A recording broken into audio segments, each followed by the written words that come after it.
In the face of an ever-increasing number of law enforcement officers making the ultimate sacrifice in the line of duty, our communities are left grappling with the profound loss. It is in these moments of heartbreak that Concerns of Police Survivors, or C.O.P.S, emerges as a beacon of support for the families and coworkers left to navigate the aftermath of such tragedies. Since 2004, the West Central Florida chapter of C.O.P.S has been tirelessly working alongside agencies across 9 counties in the Tampa Bay area. Our mission is clear: to provide the essential resources that survivors need to rebuild their shattered lives.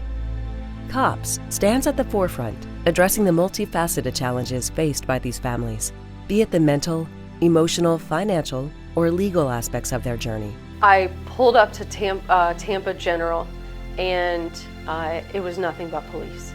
I ran in and there were just police lining the walls. They were crying, they were pacing. Some were squatting and crying. Another officer, Desiree, stood guard outside of David's operating room. And so that was when I didn't realize that they never left David's side. The police never left his side. Our daughter called us. She was going to be asking for help with the baby because it was our grandson's first day of kindergarten. We walked him to school, and then that evening I got the messages. We were told that something had happened and that our daughter needs a babysitter right away. She called me on the telephone to tell me that Daryl had been injured on the job. He was in critical condition, that there were officers at her door. She needed us to come over immediately. Within a matter of hours, I was back in my hometown, and the streets were flooded with police officers. We ran over right away, and once news started coming in, I couldn't just babysit. I needed to be there at the hospital. And we flew to that hospital where it was lined with police officers. Everything was taped off and everybody was quiet and silent. We walked in and just the look on people's faces told the story that it was dire. And my mom started calling, and then she texted me, and I looked up and it said Daryl had been shot. And I was confused. It didn't make sense. That wasn't the kind of thing that would happen to Daryl. We started realizing, like, my sister was now a widow with a 5-year-old and a 6-month-old. She didn't work. We didn't know financially what was going to happen to our family. My sister called me at 7:15 in the morning and was screaming on the phone, "Jeff's been shot, Jeff's been shot." There's something that has gone down, and Jeff is involved in it. My brother was my everything. I'm 4 years older than him, and he and I were very close growing up. Probably the most devastating thing that happened after Jeff had passed away is 7 months after we had lost my dad. He had a really hard time with dealing with Jeff's death. I became a widow 8 months later. Without the organization of C.O.P.S, there's no way that I could have picked up the pieces on my own.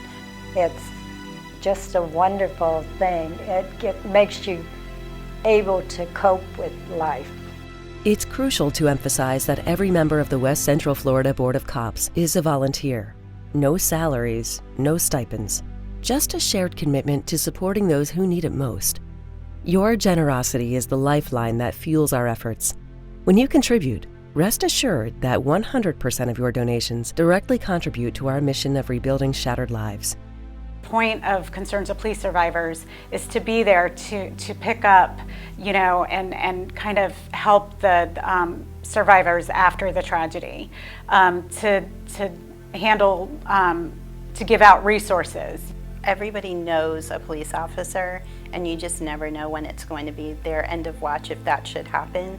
And so I think that giving back to the community is a way that people can help, and this organization deserves it. My family has changed ever since that moment.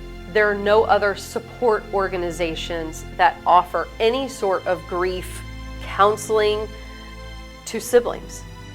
We were doing our very best to support Amy in any way that we could with her 2 children.